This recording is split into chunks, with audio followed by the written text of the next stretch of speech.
കൊല്ലത്ത് വൻ കഞ്ചാവ് വേട്ട 23 കിലോ കഞ്ചാവുമായി 3 യുവതികൾ പിടിയിൽ. ജാർഖണ്ഡ് സ്വദേശികളായ ശോഭകുമാരി, സവതികുമാരി, മുനികുമാരി എന്നിവരെയാണ് കൊല്ലം റെയിൽവേ സ്റ്റേഷനിൽ നിന്നും പോലീസ് പിടികൂടിയത്. ചെറു പാക്കറ്റുകളിലാക്കി 2 പെട്ടികളിലായാണ് ഇവർ കഞ്ചാവ് കൊണ്ടുവന്നത്. പിടിയിലായ ശോഭകുമാരി തിരുവനന്തപുരത്ത് ഒരു സ്ഥാപനത്തിൽ ജോലി ചെയ്തു വരികയാണ്. ജാർഖണ്ഡിൽ നിന്നും തിരുവനന്തപുരത്തേക്ക് വരുന്നതിനിടെ പല ട്രെയിനുകൾ മാറിക്കയറിയാണ് ഇവർ കൊല്ലത്ത് എത്തിയതെന്ന് പോലീസ് അറിയിച്ചു.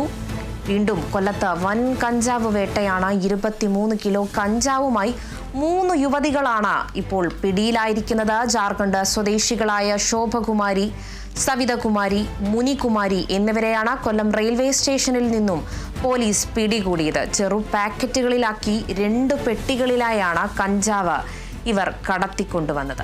പിടിയിലായ ശോഭകുമാരി തിരുവനന്തപുരത്ത് ഒരു സ്ഥാപനത്തിൽ ജോലി ചെയ്തു വരികയാണ്. ജാർഖണ്ഡിൽ നിന്നും തിരുവനന്തപുരത്തേക്ക് ഇവർ ട്രെയിനിൽ മാറിക്കയറിയാണ് കൊല്ലം വരെ എത്തിയതെന്നാണ് പോലീസിന് ലഭിച്ച വിവരം.